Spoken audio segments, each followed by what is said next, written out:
नमस्ते दोस्तों, आप सभी का स्वागत है। आज हम जानकारी लेने वाले हैं आत्मनिर्भर भारत अभियान के बारे में।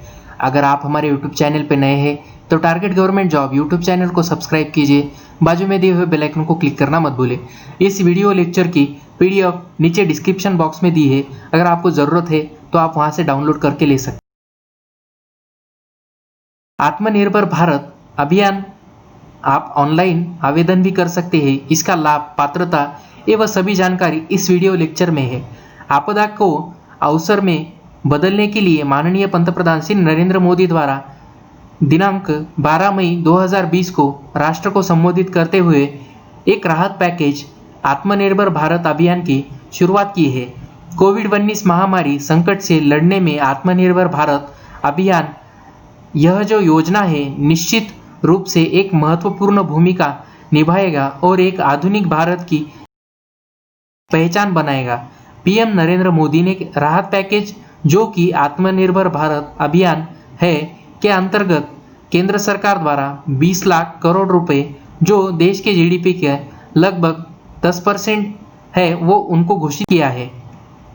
आत्मनिर्भर योजना, इसकी आप इस वीडियो में इसके बारे में ये महत्वपूर्ण जानकारी लेने वाले हैं। आत्मनिर्भर भारत क्या है, एमएसएमई के तहत की गई 16 घोषणाएं, गरीब श्रमिकों और किसानों के लिए कई मुख्य घोषणाएं, किसानों की आय दुगनी करने के लिए की गई 11 घोषणाएं, चौथा और पांचवा ट्रांच, पीएम मोदी आत्मनिर्भर योजना, आत्मनिर्भर भारत अभियान नई अपडेट, आत्मनिर्भर भारत अभियान के संकल्पन, आत्मनिर्भर भारत अभियान के लाभार्थी, पीएम मोदी राहत पैकेज के लाभ, आत्मनिर्भर भारत अभियान राहत पैकेज के अंतर्गत महत्वपूर्ण क्षेत्र, अभियान का निष्कर्ष, इसके बारे में इस वीडियो में हम जानकारी लेने वाले हैं। आत्मनिर्भर योजना क्या है? इस योजना अथवा अभियान का उद्देश्य 130 करोड़ भारतवासियों को आत्मनिर्भर बनाना, ताकि देश का हर नागरिक संकट को इस घड़ी में कदम से कदम मिलाकर चल सके और कोविड-19 महामारी को हराने में अपना योगदान दे सके। प्यारे देशवासियों, एक समृद्ध और संपन्न भारत निर्माण में आत्मनिर्भर भारत अभियान निश्चित है महत्वपूर्ण योगदान देगा। पंतप्रधान आर्थिक राहत पैकेज यानी प्रधानमंत्री आर्थिक राहत पैकेज में सभी सेक्टरों की दक्षता बढ़ेगी और गुणवत्ता भी सुनिश्चित होगी। इस योजना के जरिए देश की अर्थव्यवस्था को 20 लाख करोड़ रुपए का फल मिलेगा। महत्वपूर्ण जानकारी आत्मनिर्भर राहत पैकेज के बारे में। यह आत्मनिर्भर भारत, यह योजना का नाम है। ये पंतप्रधान नरेंद्र मोदी द्वारा आरंभ की गई है। योजना का प्रकार जो है, ये केंद्र सरकार में आता है। इसके लाभार्थी देश का प्रत्येक नागरिक। इसका उद्देश्य जो है, समृद्ध और संपन्न भारत निर्माण करा। आरंभ की तिथि जो है 12 मई 2020। पैकेज की धनराशि जो है 20 लाख करोड़ रुपए। ऑफिशियल वेबसाइट जो है pmindia.gov.in। एमएसएमई के तहत की गई 16 घोषणाएं। कोविड-19 ने देश और दुनिया के सामने बहुत से संकट खड़े किए हैं और चुनौतियों के समय में भी देश को अग्रसरित करने के लिए केंद्र सरकार द्वारा सूक्ष्म, लघु, मध्यम वर्गीय उद्योग, गृह उद्योग यानी एमएसएमई के लिए निम्नलिखित 16 घोषणाएं की है। क्या आप जानते हैं, एमएसएमई जो कि 12,000 करोड़ रुपए से ज़्यादा लोगों को रोजगार उपलब्ध कराता है, देश की अर्थव्यवस्था की रीढ़ है। आइए जानते हैं सरकार द्वारा कौन सी घोषणा की गई है, किस क्षेत्र के लिए कितना पैसा मिलेगा। आत्मनिर्भर भारत अभियान के तहत किस क्षेत्र के लिए कितना रुपये का प्रावधान किया गया है, वो सब इस टेबल में दिया हुआ है। आरबीआई द्वारा दी गई राहतों में 8,01,000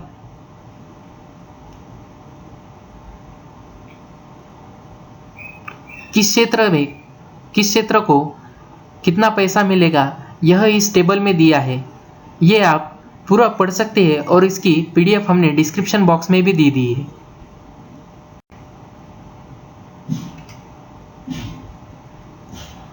मुद्रा शिशु loan, NBFC, HFC, credit guarantee scheme 2.0, discom के लिए लिक्विडिटी, टीडीएस, दरों में कमी, 2 महीने से फंसे हुए प्रवासी मजदूरों के लिए मुफ्त अनाज के लिए कितना पैसा दिया है, इस सभी का यहाँ पे तफसील रूप दिया हुआ है। प्रधानमंत्री मत्स्य संपदा योजना, हर्बल खेती को बढ़ावा देना, ऐसे कुल मिला के 20,97,053 रुपये का करोड़ रुपए का ऐसा प्रावधान किया गया है। आत्मनिर्भर भारत अभियान, इसकी मुख्य घोषणाएं पार्ट 1, लगभग 15 घोषणाएं की गई है, वो नीचे दिए गए इस प्रकार से है। सूक्ष्म और लघु उद्योगों यानी एमएसएमई के लिए क्या है? 3 लाख करोड़ रुपए का लोन पैकेज केंद्र सरकार सभी सूक्ष्म और लघु उद्योगों के लिए 4 वर्ष के लिए बिना किसी जमानत के लोन उपलब्ध कराएगी। इसी लोन योजना में 12 महीने का मैट्रिमोनियल भी दिया जाएगा। इस लोन योजना को लगभग 12 करोड़ दैनंदिन कर्मचारियों को होगा।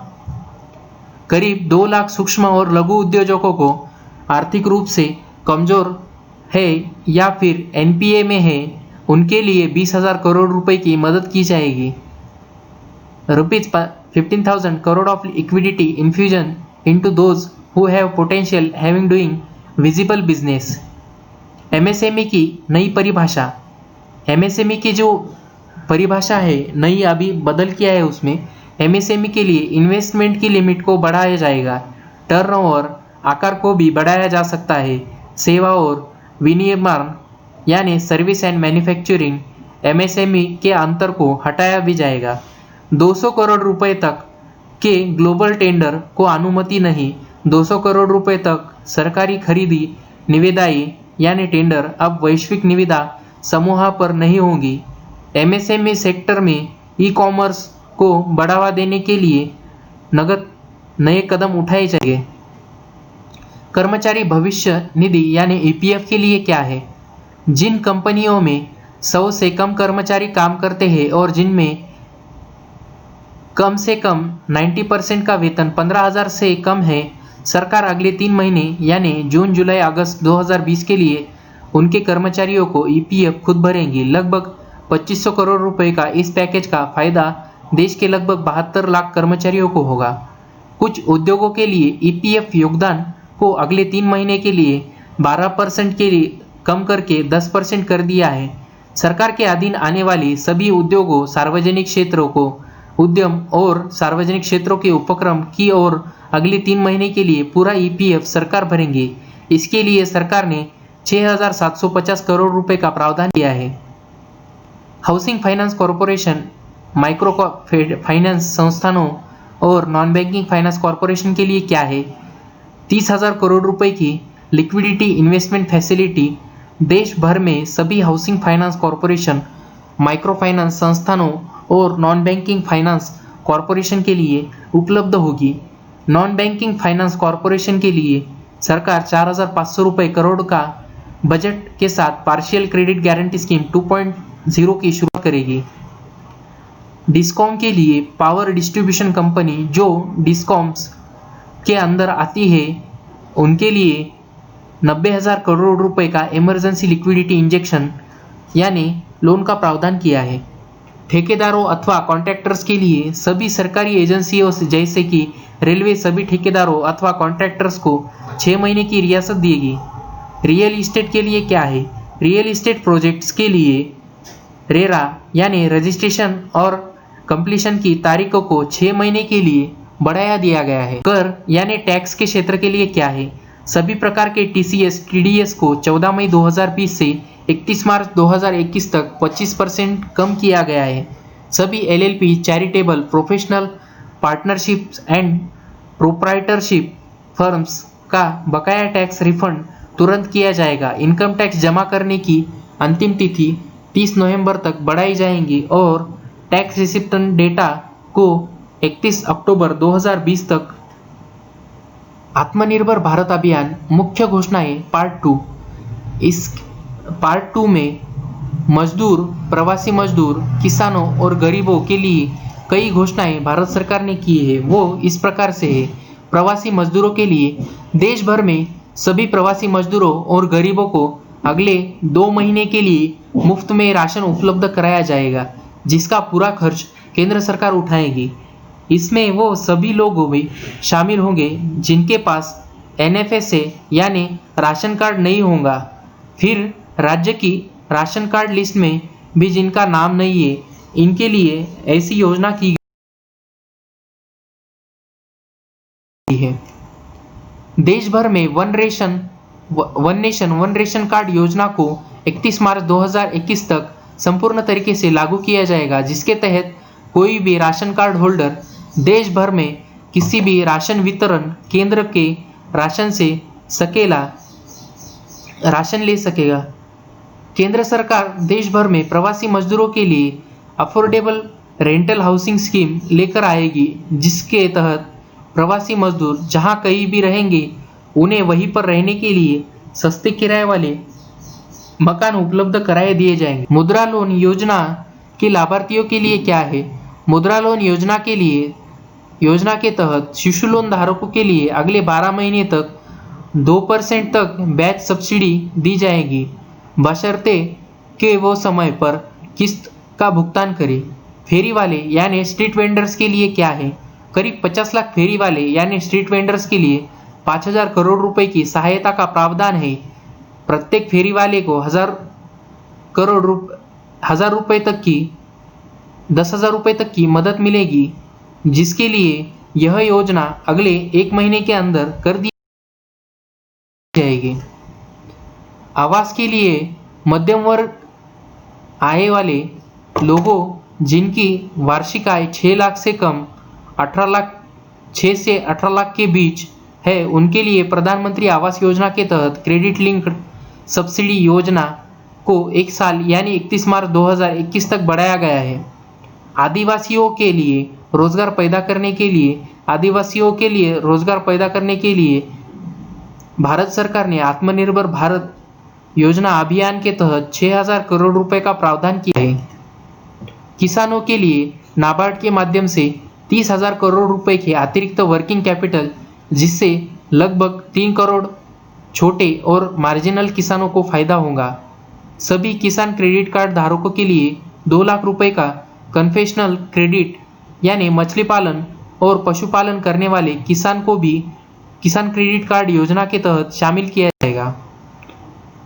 आत्मनिर्भर भारत अभियान का पार्ट 3 15 मई 2020 को वित्त मंत्री द्वारा आत्मनिर्भर भारत अभियान के तहत की गई मुख्य घोषणाएं इस प्रकार है। कृषि और कृषि से जुड़ी सेवाओं के लिए कृषि की आंतरिक संरचना को मजबूत बनाने के लिए 1 लाख करोड़ रुपए की मदद, खाद्य से जुड़े लघु उद्योगों के प्रचार और प्रसार के लिए 10,000 करोड़ रुपए की योजना, जिसके तहत देश के उत्पादकों के बेहतर प्रचार के लिए समूह बनाए जाएंगे। 20,000 करोड़ रुपए प्रधानमंत्री मत्स्य संपदा योजना के लिए, जिससे करीब 55 लाख लोगों को रोजगार मिलेगा। जो लोग मछली पालन उद्योग में काम करते हैं उनकी और उनके नाम के लिए बीमा उपलब्ध कराया जाएगा। पशुधन रोग नियंत्रण योजना के लिए 13,000 करोड़ रुपए दिए जाएंगे। देश में प्रत्येक पशु को टीकाकरण के लिए सरकार 13,300 करोड़ रुपए की खर्च करेगी। पशुपालन अवसंचारण विकास निधि के रूप में 15,000 करोड़ रुपए का प्रावधान करेगी। सरकार दूध, घी, पनीर और अन्य दुग्ध उत्पादनों के लिए निर्यात के लिए प्रोत्साहन राशि देगी। हर्बल खेती को बढ़ावा देंगी। इसके लिए सरकार द्वारा 4,000 करोड़ रुपए का प्रावधान किया गया है। देश में करीब 25 लाख एकड़ जमीन हर्बल खेती के उपयोगों में लाई जाएगी। हर्बल खेती और औषधीय पौधे लगाने के लिए गंगा नदी के किनारे 800 हेक्टेयर जमीन उपयोग में लाई जाएगी। मधुमक्खी पालन के लिए 500 करोड़ रुपए की योजना, जिससे देश भर में करीब 2 लाख मधुमक्खी पालन करने वाले लोग को फायदा मिल सकता है। ऑपरेशन ग्रीन्स के लिए 500 करोड़ रुपए। पहले ही यह योजना जिससे देश भर में करीब लॉन्च किया जा चुके हैं। ऑपरेशन ग्रीन्स के लिए 500 करोड़ रुपए का प्रावधान, जिसके तहत टमाटर, आलू, प्याज की खेती करने वाले लोगों को इनके परिवहन और स्टोरेज के लिए 50% तक छूट दी जाएगी। सरकार और प्रशासनिक सुधारने के लिए आवश्यक वस्तु अधिनियम 1955 में संशोधन अब से आगे अनाज, तिलहन, प्याज, आलू, दाल और खाद्य तेलों को नियंत्रण मुक्त कर दिया जाएगा। स्थापित क्षमताओं के अधीन खाद्य प्रोसेसर के लिए ऐसी कई स्टॉक सीमा लागू नहीं होंगी। हालांकि कुछ प्रावधानों हैं जिनमें सरकार मूल्य वृद्धि या प्राकृतिक आपदाओं के मामले में इन फसलों पर कदम उठा सकती है। किसानों को आकर्षित कीमतों पर अपनी उपज बेचने का केंद्रीय कानून। इस कानून के तहत किसानों को अंतर्राज्यीय स्तर पर अपनी फसलों को बेचने पर कोई पाबंदी नहीं होगी। किसान अपने उत्पाद ऑनलाइन भी बेच सकेंगे। सुविधात्मक कानूनी ढांचा। एक नई कार्यप्रणाली को बड़े खुदरा विक्रेताओं, निर्यातकों, एग्रेटर्स और किसानों के सहयोग से तैयार किया जाएगा ताकि प्रत्येक मौसम की शुरुआत में बुआई और बिक्री की कीमत के साथ अन्य जानकारी आसानी से दी जा सकेगी। आत्मनिर्भर भारत अभियान मुख्य घोषणाएं पार्ट 4। इस योजना के तहत केंद्र सरकार ने 8 क्षेत्रों में संरचनात्मक सुधार पर ध्यान केंद्रित कर रही है। ये क्षेत्र कोयला, खनिज खजान, रक्षा उत्पादन, नागरिक उड़ान, इसमें हवाई क्षेत्र प्रबंधन, पीपीई और हवाई अड्डे, एमएसआरओ हब, विद्युत वितरण क्षेत्र, सामाजिक बुनियादी ढांचा परियोजनाएं, अंतरिक्ष और परमाणु ऊर्जा क्षेत्र के लिए जानिए इससे जुड़ी घोषणाएं के बारे में नीचे बताएंगे। कोयला क्षेत्र के लिए पहले कोयला केंद्र सरकार के एकाधिकार वाला उत्पन्न था, लेकिन कोयला क्षेत्र में वाणिज्यिक खनन को बढ़ावा देने के लिए सरकार ने एकाधिकार हटा दिया गया है। यह बाजार की कीमतों पर अधिक कोयला उपलब्ध को बढ़ावा देगा और उदारीकृत संस्थानों को भाग लेने की अनुमति देगा। विश्व में भारत तीसरा और सबसे बड़ा कोयला खानों वाला देश है। बावजूद इसके भारत कोयले को आयात करता है। सरकार इसलिए बुनियादी ढांचा तैयार करने के लिए 50,000 करोड़ रुपए खर्च करेगी। खनिज खनन क्षेत्र के लिए खनन पट्टों के हस्तांतरण और अधिविशेष अप्रयुक्त खनिजों की बिक्री की अनुमति देने के लिए बंदी और गैर बंदी खानों के बीच का अंतर निकालें, जिसमें खनन और उत्पन्न में बेहतर दक्षता आए। खनिज पट्टों के वितरण के समय की मांग, ड्यूटी रैशनलाइजेशन। सरकार खनिज सूचकांक के विकास की प्रक्रिया को आगे बढ़ेगी। विकास और रोजगार को बढ़ावा देने और विशेष रूप से अन्वेषण में अत्याधुनिक प्रौद्योगिकी लाने के लिए संरचनात्मक सुधार करेगी। एक सहज समग्र अन्वेष सह खनन सह उत्पन्न रेजिम की शुरुआत। 500 खनन खंडों को एक खुली और पारदर्शी नीलामी प्रक्रिया के तहत दिया जाएगा। एल्यूमीनियम उद्योगों की प्रतिस्पर्धा को बढ़ाने के लिए बॉक्साइट और कोयला खनिज ब्लॉकों की संयुक्त नीलामी की पहल की गई है। एल्यूमीनियम उद्योगों बिजली की लागत कम करने में मदद करेगी। रक्षा क्षेत्र के लिए क्या है? सरकार ने उन हथियारों को सूचित करेगी जिनकी आयात करने की अनुमति नहीं है। हर साल यह सूची बढ़ाई जाएगी। केंद्र सरकार आयातित पुर्जों के स्वदेशीकरण पर ध्यान केंद्रित करेगा। घरेलू खरीद के लिए अलग से बजट का प्रावधान किया जाएगा। तीसरा चरण अध्यादेश कारखानों के स्वायत्तता और जवाबदेही प्रदान करेगा। अध्यादेश कारखानों की बोर्ड का निजीकरण नहीं किया जाएगा। फॉरेन डायरेक्ट इन्वेस्टमेंट यानी एफडीआई की सीमा जो है 49% से बढ़ाकर 74% की कर दी गई है। केंद्रीय सरकार समयबद्ध रक्षा खरीद प्रणाली को भी प्राथमिकता देगा। अनुबंध प्रबंधन को सहारा देने के लिए एक परियोजना की गई है। प्रबंधन इकाई यानी पीएमयू की स्थापना भी की जाएगी। हथियारों प्लेटफॉर्मों के जनरल स्टाफ गुणात्मक आवश्यकताओं, जीएसक्यूआर की यथार्थ सेटिंग, परीक्षण और परीक्षण प्रणालियों को ओवरलिंग यह भी करने का प्रबंधन किया गया है। उड़ान क्षेत्र के लिए कमी और कौशल्य हवाई क्षेत्र प्रबंधन के लिए की गई यह घोषणाएं नागरिक विमानों की उड़ानों के लिए स्वतंत्र रूप से भारतीय हवाई क्षेत्र का 60% है उपलब्ध है, जिसे बढ़ाने पर विचार किया जाएगा। भारतीय एयर स्पेस के उपयोग पर प्रतिबंध को आसान किया जाएगा ताकि नागरिक उड़ान अधिक कुशल हो सके। उड़ान क्षेत्र के लिए हर वर्ष यह लगभग 1000 करोड़ रुपए का लाभ लाएगा। हवाई क्षेत्र के लिए एंटीमम उपयोग से ईंधन के उपयोग में कमी आएगी और समय भी बचत होगी और पर्यावरण पर कोई सकारात्मक प्रभाव भी पड़ेगा। पीपीई के माध्यम से अधिक विश्व स्तरीय हवाई अड्डों का निर्माण अथवा आधुनिकीकरण किया जाएगा। एएआई ने पब्लिक प्राइवेट पार्टनरशिप यानी पीपीपी के आधार पर ऑपरेशन और रखरखाव के लिए 6 बोलियां में 3 हवाई अड्डे को चुना है। पहले राउंड में 6 हवाई अड्डे को वार्षिक राजस्व 1000 करोड़ रुपए, एएआई को 2300 करोड़ रुपए का डाउन पेमेंट भी मिलेगा। दूसरे राउंड के लिए 6 और हवाई अड्डे की पहचान बोली की प्रक्रिया जल्द ही शुरू की जाएगी। पहले और दूसरे राउंड में 12 हवाई अड्डों को निजी क्षेत्र द्वारा लगभग 13,000 करोड़ रुपए के अतिरिक्त निवेश की उम्मीद है। अन्य 6 हवाई अड्डों के लिए तीसरे चरण के लिए रखा जाएगा।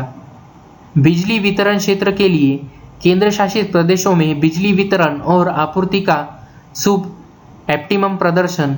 केंद्र शासित प्रदेशों में बिजली विभागों यूटिलिटीज का निजीकरण किया जाएगा। उपभोक्ताओं के लिए बेहतर सेवा और वितरण में परिचालन और वित्तीय दक्षता में सुधार होगा। उपभोक्ताओं का अधिकार डिस्कॉम अक्षमताओं से उपभोक्ताओं पर बोझ नहीं पड़ेगा। डिस्कॉम के लिए सेवा और संबंध दंड में मानक डिस्कॉम को पर्याप्त पावर सुनिश्चित करनी पड़ेगी। लोड शेडिंग पर दंड, ऐसे प्रकार के प्रावधान किए गए हैं।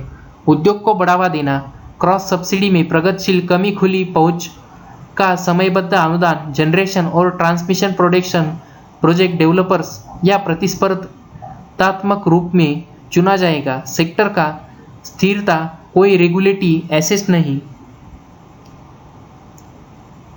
जेनकोस का भुगतान, समय पर भुगतान, सब्सिडी के लिए डीबीटी, स्मार्ट प्रीपेड मीटर। सामाजिक इंफ्रास्ट्रक्चर के लिए क्या है? सुधारी गई वीजीएफ योजना के माध्यम से सामाजिक इंफ्रास्ट्रक्चर में निजी क्षेत्र में निवेश को बढ़ावा मिलने के लिए प्रयास किए जाएंगे। सरकार और केंद्र और राज्य संवैधानिक निकाय द्वारा वीजीएफ के स्वरूप में कुल परियोजनाओं के लागत के 30% तक विएबिलिटी गैप फंडिंग की मात्रा में वृद्धि करेगी। कुल परिव्यय 8100 करोड़ रुपए केंद्रीय मंत्रालयों, राज्य सरकार, संवैधानिक इकाई द्वारा परियोजनाओं को प्रस्तावित की जाएगी। अंतरिक्ष क्षेत्र के लिए क्या है? अंतरिक्ष गतिविधियों में निजी भागीदारी को बढ़ावा देने के लिए सरकार ने कुछ महत्वपूर्ण कदम उठाए हैं, जो कि इस प्रकार से है। उपग्रहों, प्रक्षेपणों और अंतरिक्षीय आधारित सेवाओं में निजी कंपनियों के लिए लेवल प्लेइंग फील्ड। निजी क्षेत्र अनुमानित नीति और विनिमय वातावरण प्रदान किया जाएगा। निजी कंपनियों को अपनी क्षमता में सुधार करने के लिए इसरो की सुविधाओं और अन्य प्रासंगिक संपत्तियों का उपयोग करने की अनुमति मिलेगी। ग्रह की खोज, बाहरी अंतरिक्ष यात्रा आदि के लिए भविष्य की परियोजनाओं ने निजी क्षेत्र के लिए ओपन है। एक उदर भू शतनिक डेटा नीति के माध्यम से टेक उद्यमियों और रिमोट सेंसिंग डेटा प्रदान। परमाणु क्षेत्र के लिए क्या है? मेडिकल आइसोटोप के उत्पादन के लिए पीपीपी मोड यानी अनुसंधान रिएक्टर की स्थापना करना, कैंसर और अन्य बीमारियों के लिए सस्ते उपचार के माध्यम से मानवता के लिए कल्याण में बढ़ावा देना, विकिरण प्राधिकरण के उपयोग द्वारा खाद्य संरक्षण के लिए पीपीपी मोड में सुधारणा स्थापित करना, कृषि सुधारों को सहारा देने के लिए भारत के मजबूत इकोसिस्टम को परमाणु क्षेत्र से जोड़ा जाएगा। प्रौद्योगिकी विकास सह प्रोत्साहन केंद्र अनुसंधान सुविधाओं और तकनीकी उद्यमियों के बीच तालमेल को बढ़ावा देने के लिए स्थापित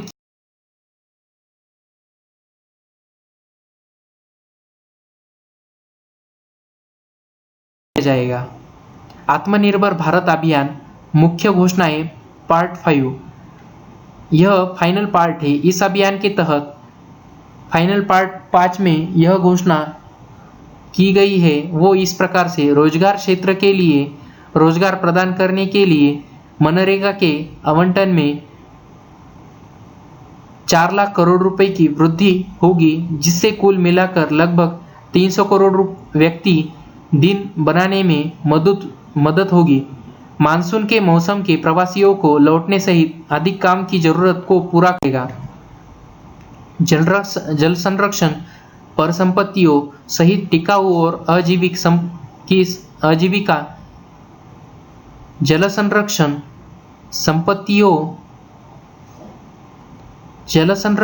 परिसंपत्तियों सहित टिकाऊ और आजीविका की अधिक परिसंपत्तियों का निर्माण, उच्च उत्पन्न के माध्यम से ग्रामीण अर्थव्यवस्था को बढ़ावा देना, स्वास्थ्य के लिए क्षेत्र के लिए पब्लिक स्वास्थ्य के निवेश बढ़ेगा और स्वास्थ्य पर सार्वजनिक खर्च बढ़ेगा। आधारभूत स्वास्थ्य संस्थानों में निवेश, ग्रामीण और शहरी क्षेत्रों में स्वास्थ्य और कल्याण केंद्रों की मजबूती, भविष्य में किसी भी महामारी के लिए भारत को तैयार करना, सभी जिलों में संक्रमण रोग अस्पताल ब्लॉक का निर्माण अलग से होगा, प्रयोगशाला नेटवर्क और निगरानी को मजबूत बनाना, अनुसंधान को प्रोत्साहित करना, ICAMR द्वारा एक स्वास्थ्य के लिए नेशनल इंस्टीट्यूशनल मंच तैयार करना, राष्ट्रीय डिजिटल स्वास्थ्य मिशन यानी राष्ट्रीय डिजिटल स्वास्थ्य ब्लूप्रिंट का कार्यान्वयन भी करना का प्रावधान किया है। शिक्षा क्षेत्र के लिए क्या है? PM ई-विद्या डिजिटल ऑनलाइन शिक्षा के लिए मल्टी मोड एक्सेस के लिए कार्यक्रम तुरंत लॉन्च किया जाएगा।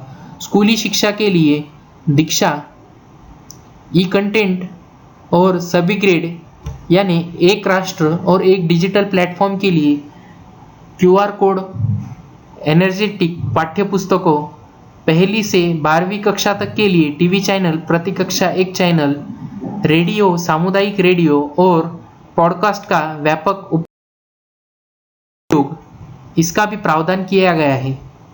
दृष्टिबाधित और श्रवणबाधित लोगों के लिए विशेष ई-कंटेंट, मनोदर्पण छात्राओं, शिक्षकों और परिवारों को मानसिक स्वास्थ्य हेतु मनोवैज्ञानिक सहयोग के लिए एक पहल तुरंत शुरू की जाएगी। स्कूल प्रारंभिक बचपन और शिक्षकों के लिए नया राष्ट्रीय पाठ्यक्रम और शैक्षणिक ढांचा शुरू किया जाएगा। वैश्विक और 21वीं सदी की कौशल आवश्यकताओं के साथ एकीकृत, यह सुनिश्चित करने के लिए प्रत्येक बच्चा 2025 तक ग्रेड 5 में शिक्षा स्तर पर और परिमाण प्राप्त करे। नेशनल फाउंडेशन लिटरेली और न्यूमरसी मिशन दिसंबर 2020 लॉन्च किया जाएगा। ईज ऑफ डूइंग बिजनेस में वृद्धि के लिए दिवाला कार्यवाही शुरू करने के लिए न्यूनतम सीमा बढ़ाकर 1 करोड़ रुपए की जाएगी, जो मोटे तौर पर MSME को लागू कर सकता है। कोड के सेक्शन 240A के तहत MSME के लिए विशेष दिवाला संकल्प ढांचा जल्द ही अधिसूचित किया जाएगा। महामारी की स्थिति के आधार पर 1 वर्ष तक दिवाला कार्यवाही, नई शुरुआत का निलंबन, कोविड-19 संबंधित ऋण को कोड के तहत इंसॉल्वेंसी की कार्यवाही चालू करने के लिए डिफॉल्ट की परिभाषा से बाहर करने के हेतु केंद्र सरकार को एम्पावर किया जाएगा। कॉरपोरेट के लिए ईज ऑफ डूइंग बिजनेस के लिए व्यवसाय शुरू करने और इंसॉल्वेंसी रिजोल्यूशन में रैंकिंग में सुधारना ने इस ईज ऑफ डूइंग बिजनेस में भारत की रैंकिंग में सुधार में योगदान दिए है।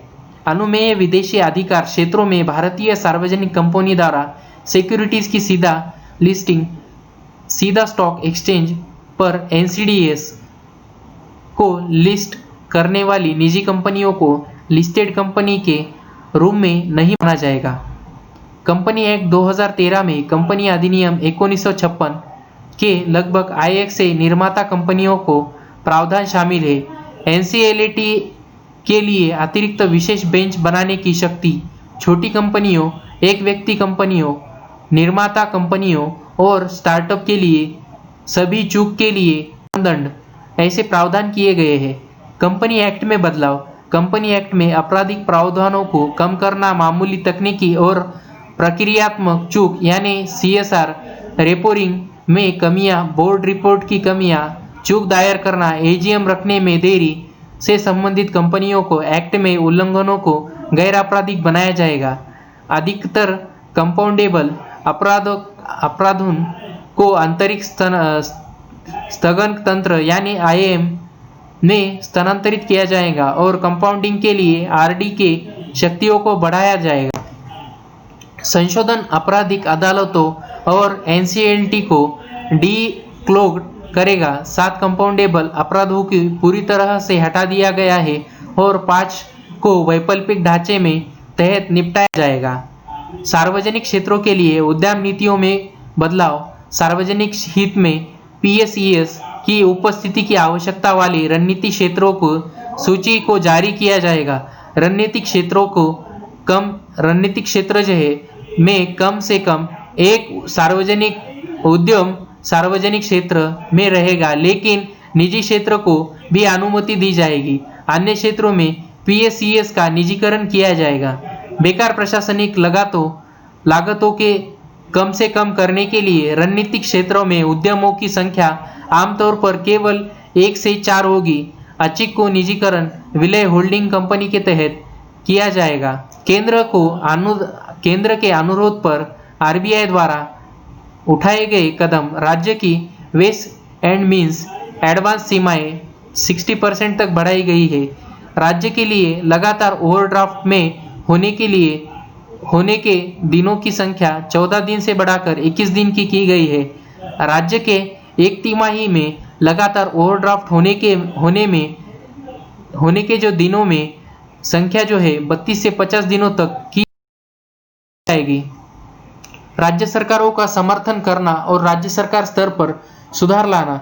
भविष्य में उच्च GSDP विकास और कम घाटे के माध्यम से अतिरिक्त ऋण की तरलता सुनिश्चित करना, प्रवासियों के कल्याण को बढ़ावा देना और खाद्य वितरण में रिसाव के कम करना। राज्य सरकार का समर्थन करना और राज्यों के स्तर पर सुधार लाना। भविष्य में उच्च यानी GSDP विकास और कम घाटे के माध्यमों से अतिरिक्त ऋण की स्थिरता सुनिश्चित करना, प्रवासियों के कल्याण को बढ़ावा देना और खाद्य वितरण में रिसाव को कम करना, निवेश के माध्यम से रोजगार सृजन, बिजली क्षेत्र के सस्टेनेबल बनाते हुए किसानों के हाथों के रक्षा करना, शहरी विकास, स्वास्थ्य और स्वच्छता को बढ़ावा देना, एक देश एक ration card, universalization, ease of doing business, power distribution और अर्बन लोकल बॉडी रिवेन्यू के बीच रिफॉर्म लीकेज, एक नया पैटर्न पर व्यय विभाग द्वारा एक विशिष्ट योजना को जारी किया जाएगा। आत्मनिर्भर अभियान के लाभार्थियों की सूची। निम्न में से किसान वे लोग जो छोटी दुकान लगाते हैं, जिनमें रेहड़ी रिक्शा वाले भी शामिल हैं, कुटीर उद्योग, गृह उद्योग, हमारे लघु उद्योग, मंझले उद्योग, सूक्ष्म उद्योग और मध्यम उद्योग यानी MSME के अंतर्गत सभी मध्यम वर्ग के लोग, उच्च वर्ग के लोग जो देश की अर्थव्यवस्था में अपना योगदान देते हैं, इनके लिए लाभार्थी सूची है। आत्मनिर्भर अभियान। आत्मनिर्भर भारत अभियान से लाभान्वित होने वाले क्षेत्र। इसमें सबसे पहला कृषि क्षेत्र, खनन क्षेत्र, मत्स्य पालन क्षेत्र शामिल किया जाएगा। दूसरे वे जो निर्माण क्षेत्र, विनिर्माण और उपयोगिताओं के साथ MSME यानी सूक्ष्म लघु और मध्यम उद्यम, कुटीर उद्योग आदि जो दिन रात देश के लिए कार्य करते हैं। तीसरा सेवा क्षेत्र, जिसमें खुदरा, पर्यटन, बैंकिंग, रियल एस्टेट, मनोरंजन, संचार, आतिथ्य और अवकाश, IT सेवाओं आदि को शामिल किया गया है। आत्मनिर्भर अभियान के 5 स्तंभ यानी पिलर्स। पहला पिलर जो है वो है इकोनॉमी, दूसरा पिलर जो है इंफ्रास्ट्रक्चर, एक ऐसा इंफ्रास्ट्रक्चर जो आधुनिक भारत की पहचान बना सके। तीसरा स्तंभ जो है हमारा सिस्टम, एक ऐसा सिस्टम जो बीती शताब्दी की रीति नीति नहीं बल्कि 21वीं सदी के सपनों को साकार करने वाला होगा और साथ ही टेक्नोलॉजी ड्रिवेन व्यवस्था पर आधारित होगा। चौथा पिलर हमारी डेमोग्राफी। दुनिया में सबसे बड़ी लोकतंत्र में हमारी वाइब्रेंट डेमोग्राफी हमारी बहुत बड़ी ताकत है जो आत्मनिर्भर भारत के लिए हमारी ऊर्जा का स्रोत है। पांचवा स्तंभ जो है डिमांड, हमारी अर्थव्यवस्था में डिमांड और सप्लाई चेन को पूरी क्षमता से इस्तेमाल किए जाने की जरूरत है। अभियान का निष्कर्ष, ये जो आत्मनिर्भर भारत अभियान है जो इसका निर्भर है आत्मबल और आत्मविश्वास से संभव है। आइए हम मिलकर देश के विकास में योगदान दें और वैश्विक आपूर्ति चेन में अपनी भूमिका निभाएं।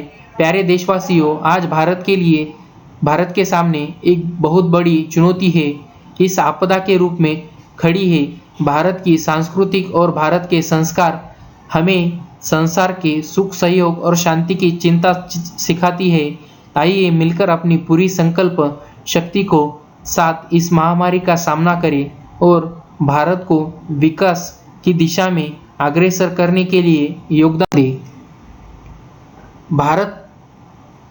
आत्मनिर्भर भारत अभियान जो है, इसके बारे में कुछ प्रश्न और कुछ उनके उत्तर निम्न में से दिए हैं, वो आप पढ़ लेंगे। आत्मनिर्भर भारत अभियान क्या है? आत्मनिर्भर भारत अभियान 12 मई 2020 को प्रधानमंत्री नरेंद्र मोदी द्वारा शुरू किया गया एक नया अभियान है, जिसके तहत कोविड-19 महामारी से देश की अर्थव्यवस्था को हुए नुकसान से निपटने के लिए 20 लाख करोड़ रुपए का आर्थिक पैकेज की घोषणा की गई है। आत्मनिर्भर भारत अभियान का उद्देश्य क्या है? इस अभियान का मुख्य उद्देश्य भारत देश को आत्मनिर्भर अथवा सेल्फ रिलायंट बनाना है। आत्मनिर्भर बनाने का मतलब है ज़्यादा से ज़्यादा चीज़ों की उत्पन्न देशी में ही हो और सभी भारतवासी अपने देश में बने और अपने ही देश की कंपनियों द्वारा बनाए गए सामान का ज़्यादा से ज़्यादा इस्तेमाल करें। आत्मनिर्भर भारत अभियान के तहत विदेशी उत्पादों कंपनियों पर देश की निर्भरता को कम से कम करना है। आत्मनिर्भर भारत अभियान के 5 पिलर कौन से हैं? अर्थव्यवस्था आधारित संरचना, बेटर इंफ्रास्ट्रक्चर, इकोनॉमी प्रणाली यानी सिस्टम, जनसांख्यिकी यानी डेमोग्राफी और मांग और आपूर्ति डिमांड एंड सप्लाई चेन। इस अभियान के 5 मुख्य पिलर्स है। आत्मनिर्भर भारत अभियान के तहत सरकार कितने रुपयों की आर्थिक सहायता देगी? आत्मनिर्भर भारत अभियान के तहत भारत सरकार 20 लाख करोड़ रुपए की आर्थिक मदद करेगी, जो कि देश के लगभग 10% जीडीपी के बराबर है। मार्च 2020 में शुरू की गई प्रधानमंत्री गरीब कल्याण योजना भी इस पैकेज का हिस्सा होगी। आत्मनिर्भर भारत अभियान का फायदा किस किस को मिलेगा? देश के प्रत्येक नागरिक इस अभियान का फायदा प्रत्यक्ष अप्रत्यक्ष रूप से देश में सभी तबके के लोग और उद्योगों को मिलेगी, चाहे वो गरीब हो या अमीर हो, किसान हो या नौकरी वाले, मजदूर हो या मालिक हो, छोटी कंपनी हो या फिर बड़ी, इनको सभी को मिलेगा। आत्मनिर्भर भारत अभियान के तहत कौन कौन से क्षेत्र शामिल हो गए? इसके तहत कृषि, खनन, मत्स्य पालन, निर्माण, विनिर्माण और उपयोगिताओं के साथ एमएसएमई यानी सूक्ष्म लघु और मध्यम उद्यम, कुटीर उद्योग आदि जो रात दिन देश के लिए कार्य कर रहे हैं। सेवा क्षेत्र में खुदरा, पर्यटन, बैंकिंग, रियल एस्टेट, मनोरंजन, संचार, आतिथ्य और अवकाश, आईटी सेवाओं आदि में शामिल किए गए हैं। आत्मनिर्भर भारत अभियान को सफल बनाने के लिए एक आम इंसान क्या कर सकता है? देश की आत्मनिर्भरता इस देश के नागरिकों को आत्मबल और आत्मविश्वास से ही संभव है। आत्मनिर्भर भारत अभियान को सफल बनाने के लिए सभी प्रकार के लोगों को, चाहे वो दिहाड़ी मजदूर हो या फिर किसी कंपनी के मालिक, कोई छात्र हो या किसी किसान, अपना योगदान दे सकते हैं। इस अभियान को सफल बनाने के लिए सबसे आसान काम है, सभी भारतवासी कर सकते हैं, वो है सभी स्वदेशी वस्तुओं का उपयोग कर सकते हैं और स्वदेशी वस्तुओं का प्रचार भी करें। विदेशी कंपनियों के सामान और सेवाओं पर अपनी निर्भर कम से कम करें, अपने देश के कानून का पालन करके भ्रष्टाचार रोककर और किसी भी प्रकार कामचोरी ना करें। कामचोरी करके भी हम सभी इस आत्मनिर्भर भारत का भागीदार बन सकते हैं। पीएम मोदी ने संबोधित में यह कहा है कि जिंदगी और मौत की लड़ाई लड़ रहे हैं। दुनिया में आज भारत की दवाइयों एक नई आशा लेकर पहुंचती है, जिससे भारत की प्रशंसा लगभग हर देश में हुई है, जिससे हर भारत को गर्व होना चाहिए। उन्होंने यह भी बताया कि जब कोरोना संकट शुरू हुआ था तब भारत में एक भी पीपीई किट नहीं बनाई जाती थी, ना N95 मास्क का भारत में उत्पाद होता था। आज की स्थिति यह है कि भारत में हर रोज 2 लाख पीपीई किट्स और 2 लाख N95 मास्क बनाया जा रहा है। प्रधानमंत्री आत्मनिर्भर अभियान में 20 लाख करोड़ के पैकेज की तुलना अगर अन्य देशों से करें तो यह जीडीपी के प्रतिशत लिहाजा कम से कम 6 देशों से ज़्यादा है। यह देश दक्षिण कोरिया, चीन, यूके, इटली, स्पेन और फ्रांस यानी इन देशों ने अपनी जीडीपी का इतना हिस्सा कोविड-19 से लड़ने के लिए अभी तक नहीं दिया है, जबकि जर्मनी द्वारा घोषित पैकेज में जीडीपी का 10.7% भी लगभग भारत के बराबर ही है, और स्वीडन ने 12% और अमेरिका ने 13% और जापान ने 21% सरकार द्वारा घोषित कोरोना पैकेज भारत की तुलना में ज़्यादा है। तो चलिए आज ही हम सभी भारतवासियों ये शपथ लेते हैं कि हम प्रधानमंत्री नरेंद्र मोदी जी की इस आत्मनिर्भर भारत के सपने को साकार करने में अपना पूरा सहयोग करेंगे। जय हिंद, जय भारत। ऐसे ही वीडियो देखने के लिए target government job YouTube channel को सब्सक्राइब कीजिए। बाजू में दिए हुए बेल आइकन को क्लिक करना मत भूलिए। वीडियो को लाइक, कमेंट, शेयर करें।